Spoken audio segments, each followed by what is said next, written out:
que nos lleva a considerar nuestra conducta, nuestra manera de ser. El doctor José Antonio Lara Peinado es psicoanalista, escritor, tiene varios libros escritos, expositor en congresos de salud mental, conferencista y también amigo de la televisión de hace mucho tiempo. Bienvenido, doctor, muchas gracias. Estimado Saldaña, muchas gracias por la invitación. Le quise invitar en esta ocasión porque tenemos una serie de confusiones que había que apelar al psicoanálisis, a la conducta, a la mente, para clarificar un poco las inquietudes del programa. Quiero decir, pues, de un servidor, pero del programa, en fin, la finalidad de todos mis compañeros y míos. Como que no nos estamos entendiendo. Pueden ser y parte la sigue con mucha vehemencia y otra parte dice, no le creo. Como que un estudiante dice, esto es lo que hay que hacer y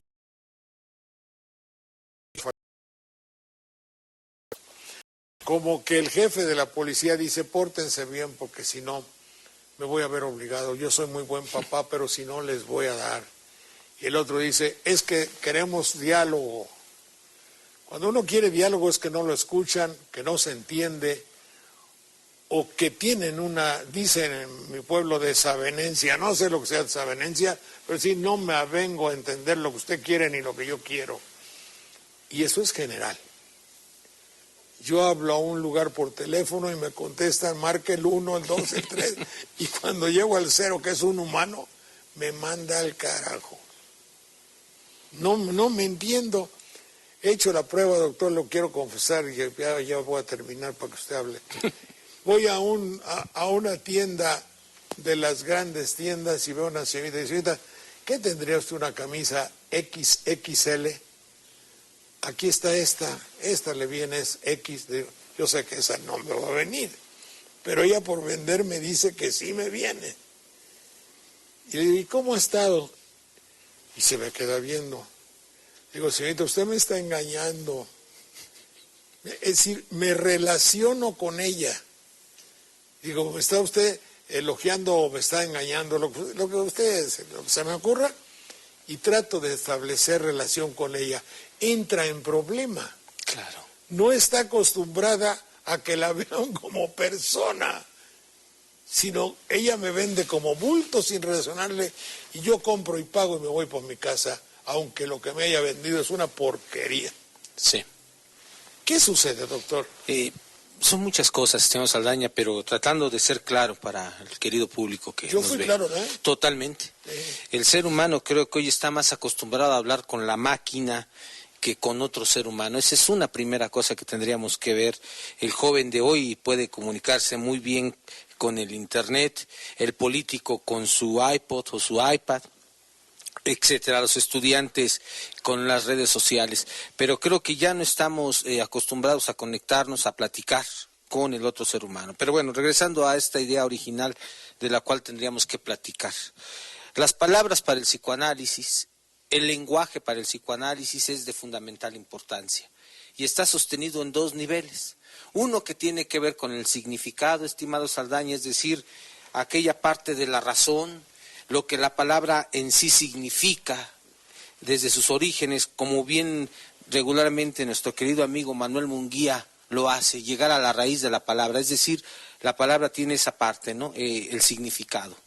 Pero la palabra también tiene algo que nosotros los psicoanalistas, ahí es donde entramos, le llamamos significante. Las palabras tienen significado y significante. ¿Y qué es el significante? La carga emocional, afectiva, traumática que puedan tener las palabras y que regularmente el ser humano únicamente parte del significado. Vamos a dar un ejemplo muy concreto. Cuando usted utiliza la palabra diálogo, bueno, nos quedaría claro que el significado de la palabra diálogo es aquella comunicación que establecen dos personas, etcétera, etcétera, etcétera. Pero si nos preguntamos en este país, ¿cómo se ha ejercido el diálogo desde hace más de 500 años? ¿Cuál fue el diálogo con el que llegaron los españoles a estas tierras? Nos vamos a encontrar que el diálogo primero pasaba por el uso indiscriminado de la violencia. Después podríamos irnos muchísimo más para acá. ¿Cómo se estableció el diálogo en el 68? Y nos va a quedar muy claro que el diálogo fue a partir igual de la violencia. Luego viene el halconazo de los 70, del 71. Otra vez este diálogo que se ejerce a partir de la violencia. Y luego esta docena trágica que acabamos de pasar en este país, en donde el diálogo tiene que ver con los balazos, tiene que ver con las desapariciones, tiene que ver con los cuerpos tirados ahí mutilados. Si me permite Claro usted, que sí. quiero sugerir que no, y casi preguntar, ¿existe otra clase de diálogo? En 1900, bueno, luego le doy la fecha porque soy malísimo, pero en una, alguien escribió en Veracruz, Mijares se llama, el profesor Mijares, un libro de cómo el país, platicábamos y él hizo un libro porque le gustó mucho la idea, cuando se institucionalizó la corrupción. Y después cuando hemos hecho programas, y yo no sé si con usted inclusive, que hablábamos de que para que haya corrupción tiene que haber un corruptor y un corrompido. Claro. Y entonces me pregunto y sugiero al mismo tiempo, ¿no podríamos decir que la corrupción es un diálogo en el cual se pone uno de acuerdo para que yo me voltee para el otro, para que usted se voltee para el otro lado y yo pase mi costal de marihuana? Sí. Es finalmente un diálogo. Totalmente. Yo creo que el fantasma de la corrupción ha llegado a la perversión del diálogo. Aparece siempre que va a haber un diálogo, aparece siempre el fantasma de la corrupción. Hay un diálogo. Sí, un diálogo que dijéramos corrupto y perverso. Recordemos aquellas escenas en donde algunos sujetos vienen a dialogar a la Secretaría de Gobernación y cuando salen, la policía inmediatamente se los lleva. Estamos hablando de... ¿Pero fueron convocados? Claro, por la Secretaría de Gobernación en el conflicto de la APO, de los compañeros de Oaxaca. Entonces creo que la gente en los medios, cuando exhiben, porque aquí también hay una prostitución del lenguaje y de las palabras, dijéramos que los encargados de la ley, entre comillas, exhiben en las cámaras televisivas la palabra diálogo, para que la gente común que está en sus casas empiece a jugar y a decir, bueno, vean, quieren dialogar y la gente necia, terca, etcétera, no quiere dialogar. Pero la gente que está en sus casas observando la prostitución, el exhibicionismo de la palabra diálogo por los pseudoencargados de la ley, no se percata lo que veníamos comentando antes, que la palabra diálogo está sobrecargada de una serie de afectos, de emociones, de fantasmas, de dolores, de agresión, de violencia, contra los que no están en el mismo nivel para dialogar, que esto es muy importante. Se tendría que establecer un diálogo en igualdad de las circunstancias, claro. Pero no puede haber diálogo si alguien se siente superior, aunque no lo diga, que es algo que tampoco se está analizando en los medios. Entonces aparece la escena del comandante X, Espartaco, que quiere dialogar. El nombre es muy importante. Por supuesto, ¿y quién fue Espartaco? Sí, Cuando empezamos a ligar qué implica Espartaco y todo lo que él hacía en términos de esta, inclusive del mito de la guerra, nos queda claro que no se puede mandar a dialogar a uno que representa la guerra. Pero también habría que ver lo simbólico que hay alrededor del que quiere establecer el diálogo. Por un lado tenemos a sujetos con guaraches, pantalones de mezclilla, zapatos y un palo, y por el otro lado tenemos a sujetos con botas, espinilleras, rodilleras, claro, toletes, cascos y armas y todo. Entonces, ¿quién está marcando ahí simbólicamente una superioridad? Esta gente. Luego entonces no puede haber diálogo. El diálogo es como jugar al fútbol con un árbitro, pero de su lado. Totalmente. Volvemos a ver.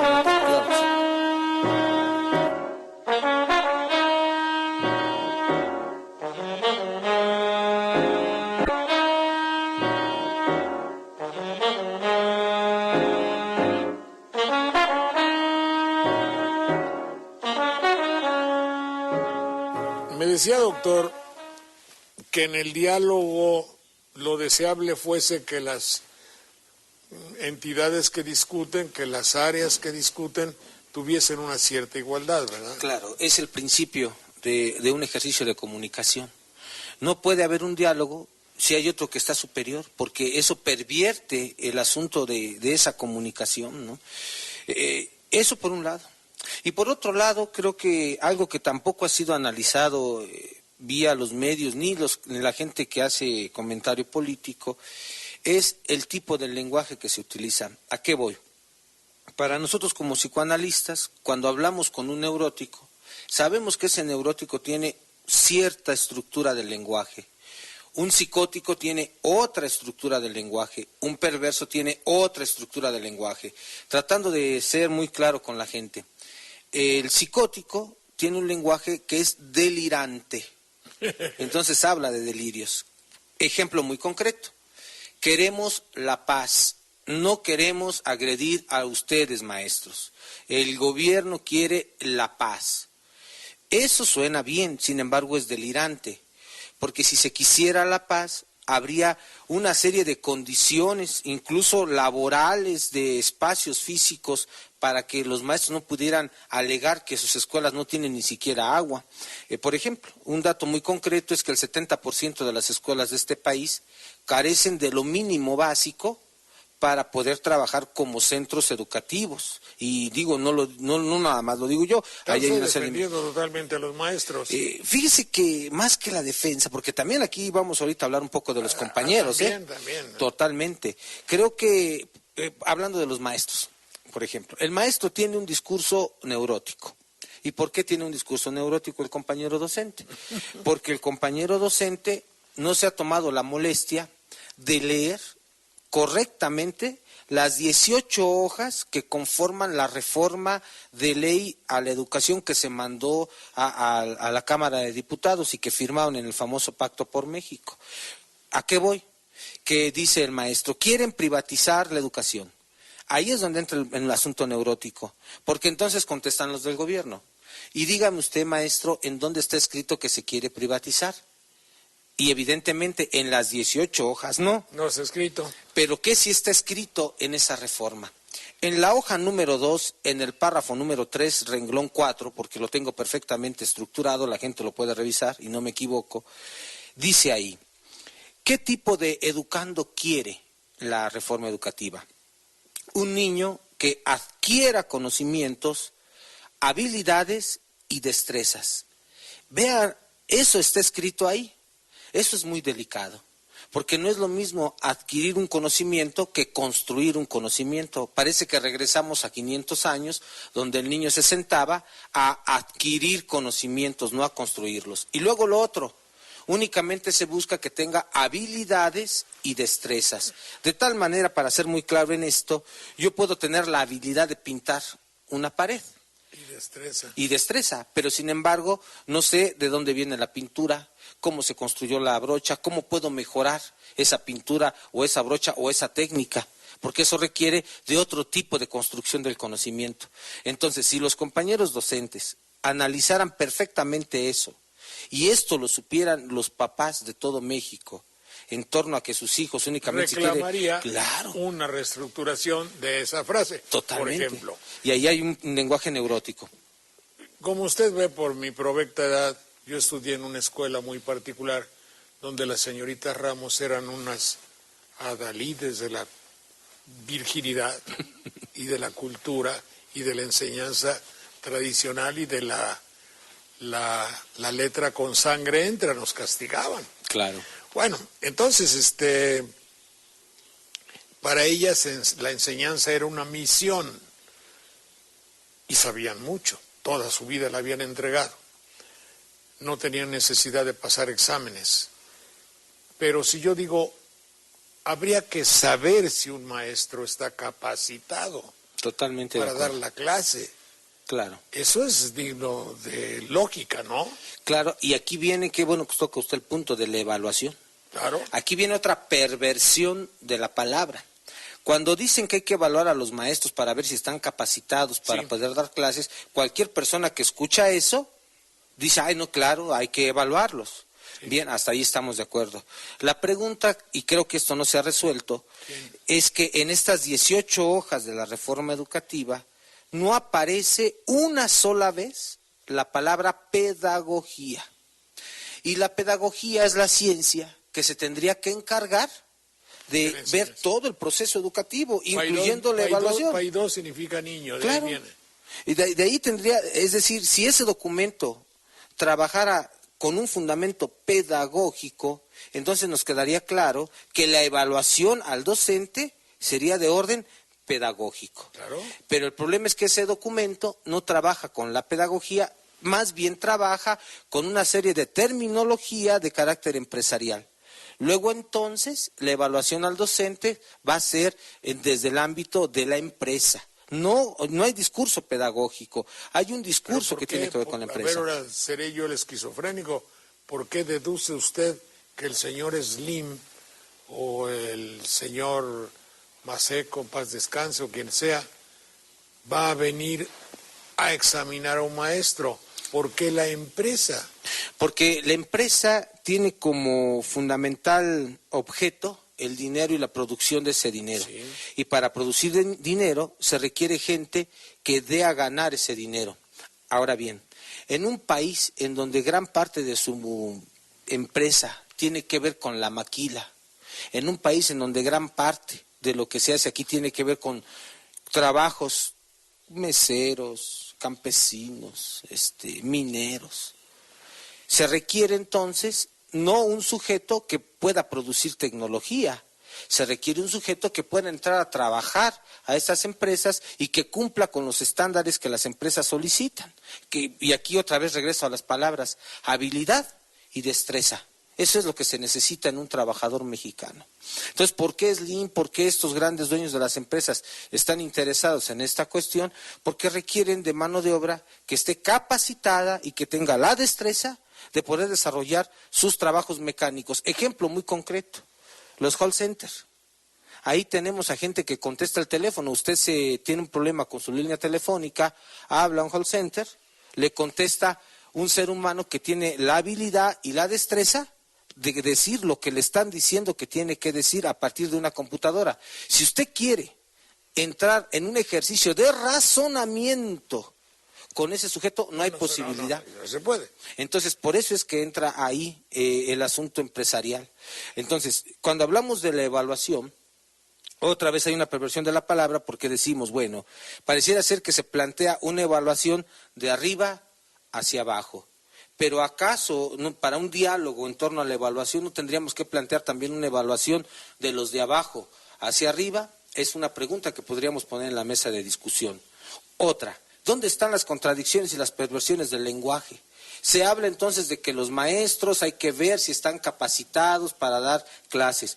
¿Y no tendrían acaso los maestros que preguntarse si los secretarios de educación de los diversos estados de la República están capacitados para ser secretarios de educación? Y los diputados también. Por supuesto. Es curioso que exigen que un maestro tenga estudios sobre la docencia, sobre lo que implica los procesos de enseñanza-aprendizaje. Perdone, doctor.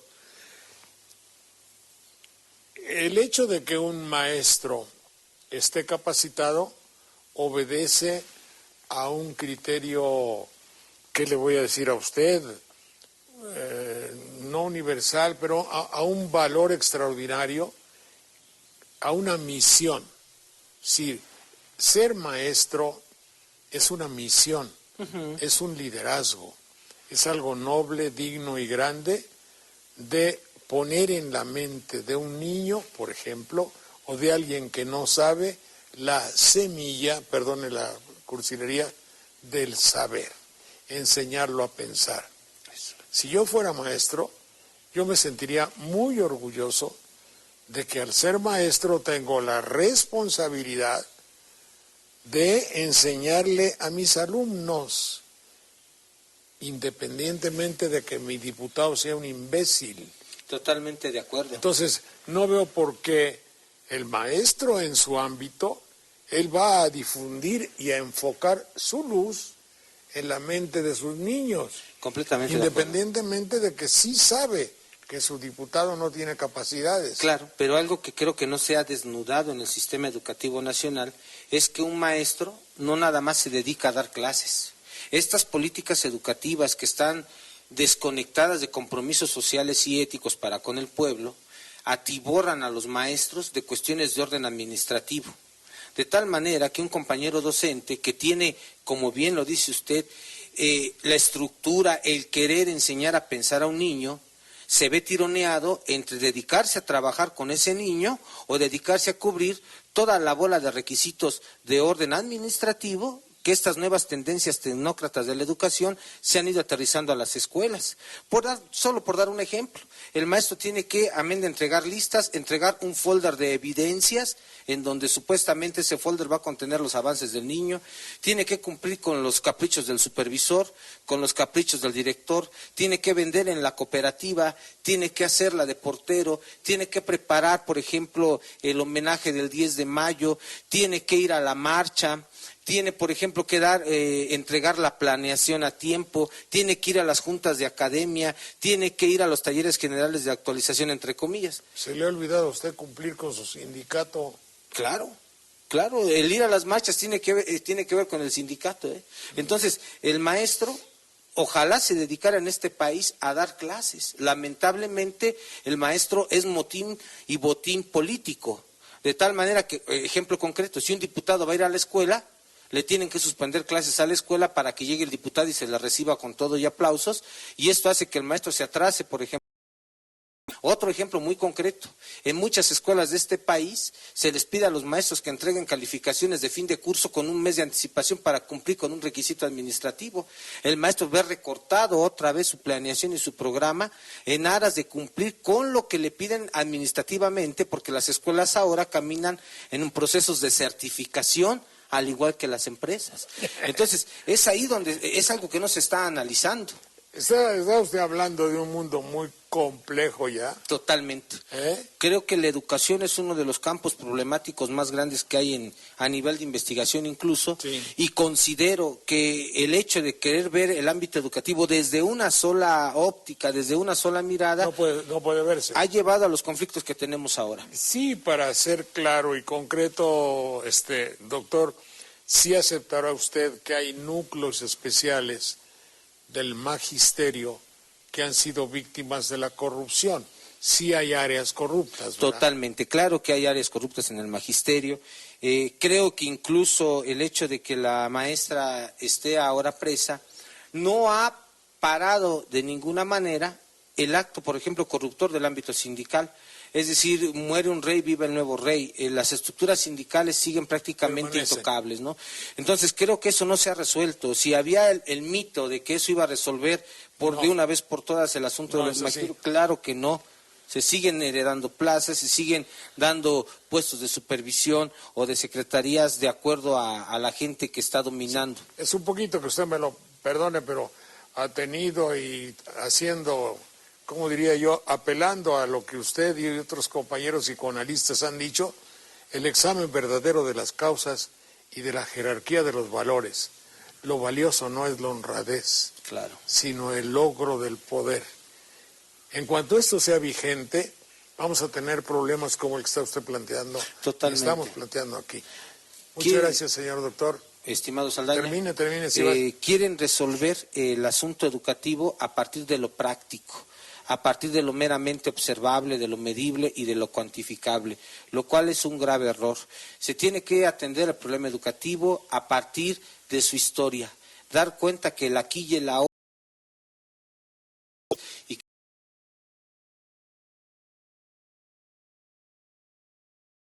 que entrar